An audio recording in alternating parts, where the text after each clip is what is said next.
Sí, buenas tardes, un saludo a todos los hermanos hondureños. Recientemente estuve en otro medio también hondureño con mucha atención acerca de lo que sucede en El Salvador con respecto a la seguridad pública.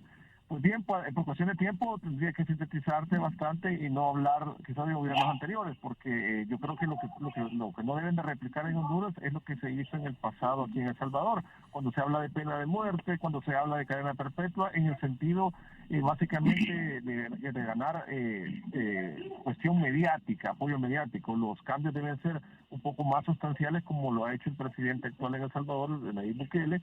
¿En qué aspecto? Y voy a ser muy puntual. Por ejemplo, se inició con el Plan Control Territorial, un plan de seguridad elaborado en diferentes fases. Yo soy muy estudioso de la parte de seguridad pública, fui 15 docentes 15 años como docente, fungí como docente en la Academia de Seguridad Pública, donde formamos a los policías. Tengo amplia experiencia en ese rubro y por eso te diré, no pertenezco al gobierno actualmente y puedo hacer un análisis más foráneo. Y lo veo muy bien el aspecto que son fases bien específicas, bien focalizadas, y que se comenzó a implementar desde que el presidente Bukele asumió el gobierno. Allá por el 2019, a finales de año, ya San Salvador salía del listado de 50 ciudades más violentas de Latinoamérica, solamente con el plan control territorial. Sin embargo, las pandillas seguían todavía, lógicamente, con controles, los territorios controlados, extorsiones, asesinatos, pero ya se veían indicios de una mejora sustancial para el país. Sin embargo, este año, allá por marzo-abril, se dieron unos asesinatos durante un fin de semana que se elevó a casi 70, que fue una medición de fuerza de estas estructuras criminales que también achacan al pueblo hondureño. Y es ahí donde el presidente convoca, fíjate qué mensaje político más interesante, un sábado a medianoche, la Asamblea Legislativa actual se reunió en la Asamblea para legislar y ver qué hacer ante este flagelo. Yo jamás había visto que una asamblea en el pasado diera un mensaje tan importante a nivel político, es decir, a esa hora estás durmiendo, estás con tu familia. Sin embargo, era un tema de país que durante 30 años no se le había atendido. La asamblea viene y aprueba el régimen de excepción que es constitucionalmente avalado en nuestro país. No fue un invento del presidente, no fue algo antojadizo como lo quieren ver a veces muchas ONG que están tratando de tener una injerencia en nuestro país y a nivel regional o como otros países como Estados Unidos. Más bien fue una aprobación que ahora se da la facilidad por la aritmética legislativa que tiene el presidente. Cuando él asumió tenía una asamblea totalmente en contra. Le reprobaban todo, no le daban las herramientas necesarias para combatir el crimen y aún así el presidente actual logró maniobrar para que el Estado, en este caso las autoridades de la pública, lograran contener la criminalidad. Ahora con régimen de excepción se le da unas ventajas específicas. Por ejemplo, una detención ya no solamente son 3 días, sino que son 15 días mientras dura la investigación. Le da mayor margen de tiempo a la parte judicial para investigar los delitos. También hubo importantes modificaciones al Código Penal, que es lo que deberían de ser en Honduras también. Aquí en El Salvador, ahora, si una persona anda un tatuaje alusiva a la MS o pandilla 18, eso es delito y tiene una pena de 20 años.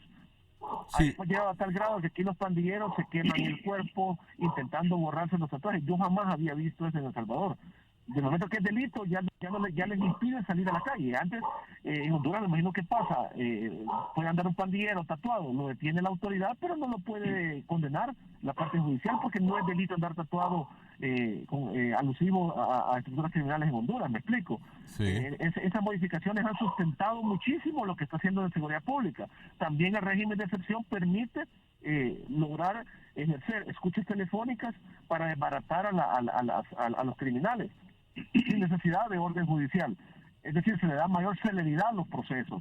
¿Y cuáles han sido los resultados? Por ejemplo, en San Salvador hay unas residenciales muy suntuosas donde viven empresarios, hasta políticos, diría yo, donde han detenido a cabecillas de pandillas. Era impensable para los salvadoreños decir que estos pandilleros vivían en esta zona.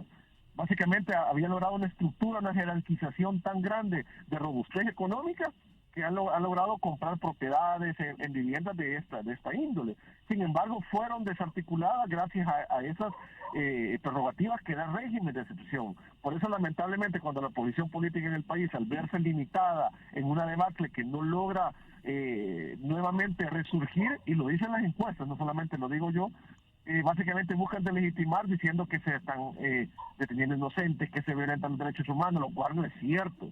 Lógicamente siempre hay un margen de error en todo aspecto. Sin embargo, la mayoría, según las encuestas nuevamente, se ha detenido a criminales específicos.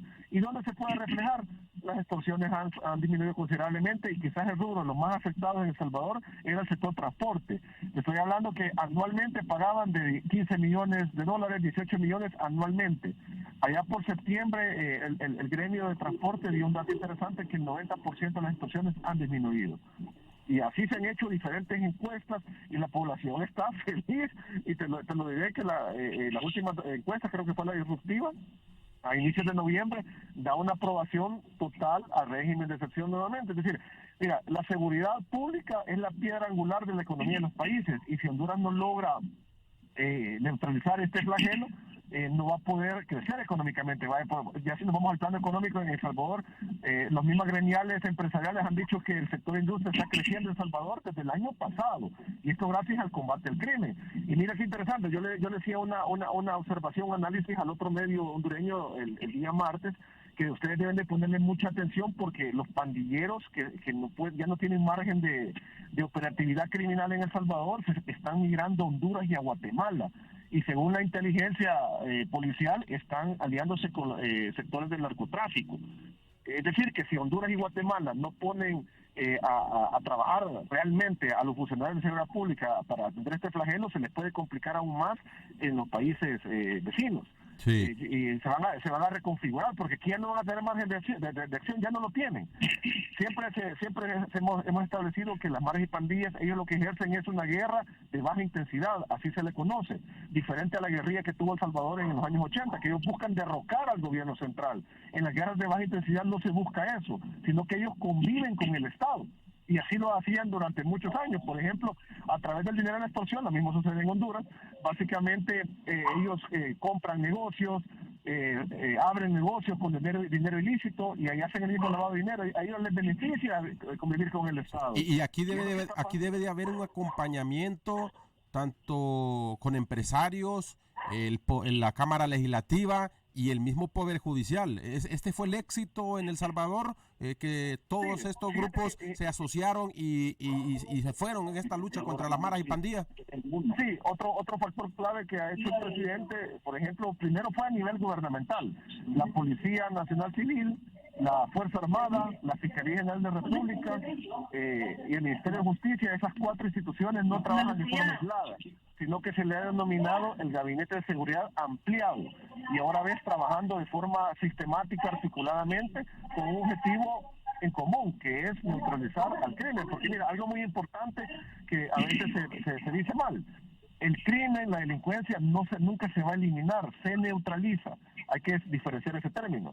¿Por qué te menciono esto? Porque después de neutralizar esta operatividad, debes de sostenerla a través del tiempo, porque delincuencia siempre va a existir. El delito de oportunidad, que es el hurto, el robo, atracos pequeños, siempre existen.